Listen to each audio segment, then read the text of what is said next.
Lorsque l'Afrique commence à croire, bien évidemment, en ses compétences, en ses enfants, les exploits sont extraordinaires.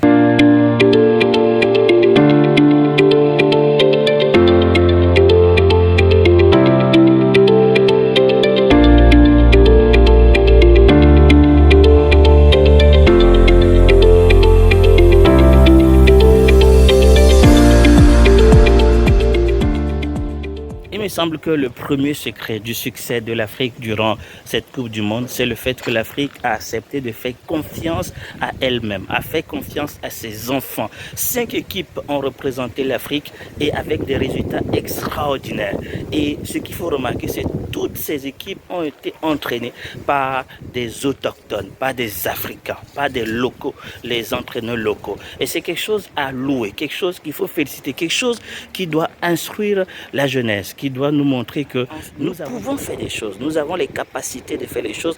Et là où vous vous trouvez, vous pouvez donc bien évidemment faire beaucoup de choses. Donc beaucoup de courage. Deuxième exploit, je vous laisse écouter bien évidemment ce reportage, d'accord, et vous allez me dire ce que vous en pensez, parce que je trouve qu'il y a tellement de mépris dans ce reportage et ce n'est donc pas acceptable qu'en 2022 on parle ainsi d'un tel exploit qui a été réalisé par l'Afrique. C'est l'Afrique qui gagne, c'est bien évidemment donc de ces sages. Je vous invite à écouter le reportage et après plutôt je vous dirai ce que je trouve méprisable ou méprisant plutôt dans ce reportage et vous me direz ce que vous en pensez. Merci. Sport Business, c'est une petite révolution qui vient de se produire avec ce groupe africain de télévision qui envoie au tapis Canal+, le mastodonte français de l'audiovisuel.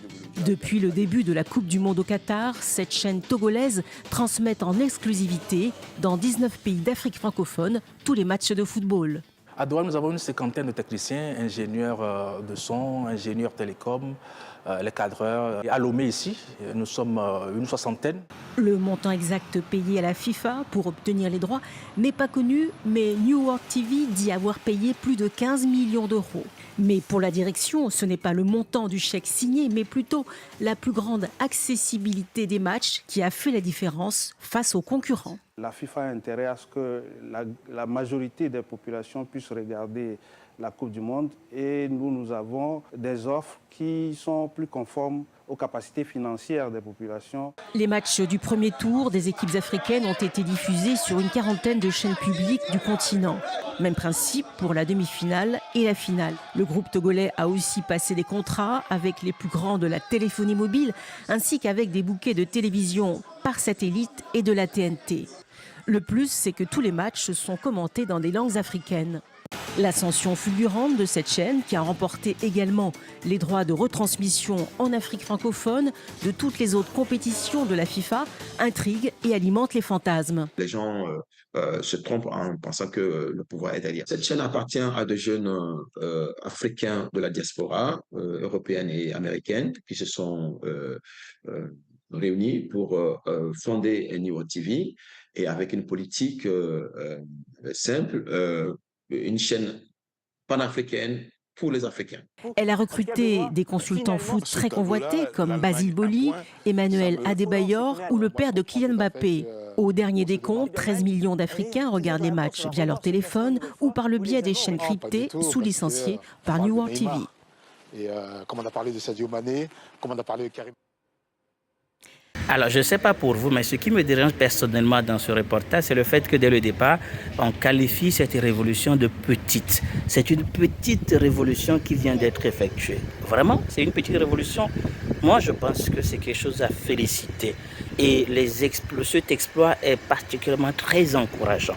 Arriver à battre Canal+ dans un appel d'offres, d'accord, c'est quand même un exploit extraordinaire. C'est quelque chose que je trouve bien évidemment méprisant et ce n'est pas à tolérer. En tout cas, n'acceptez pas que bien évidemment il y ait un tel mépris des exploits que vous pouvez réaliser. Il faut valoriser ce que vous avez fait, ce qui est fait.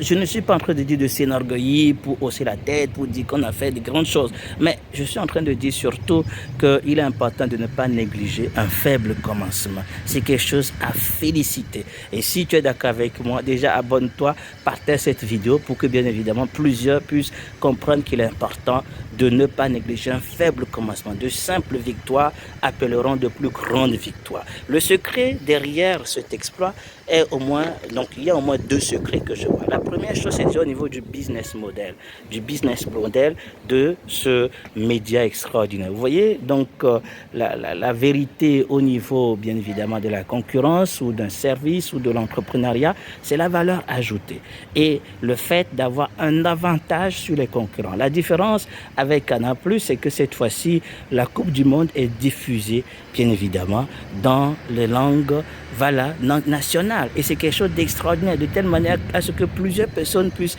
écouter, suivre cette Coupe mondiale. C'est extraordinaire. Deuxième point qui me fait énormément plaisir, c'est l'unité. L'unité, la diaspora qui s'est mise ensemble pour, bien évidemment, lancer un tel projet extraordinaire.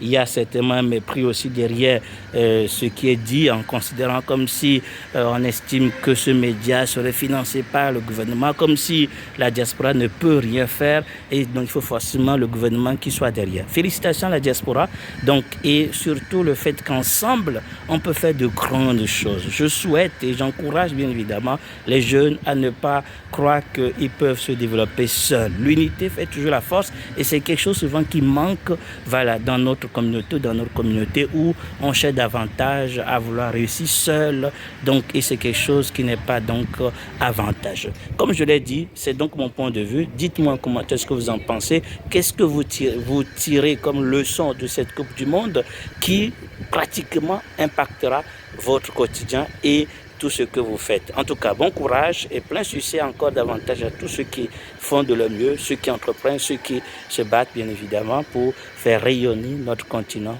Donc, bon courage et bon succès à nous tous. Voilà, je vous retrouve en commentaire. Merci. Dites-moi comment est-ce que vous en pensez. Qu'est-ce que vous tirez comme leçon de cette Coupe du Monde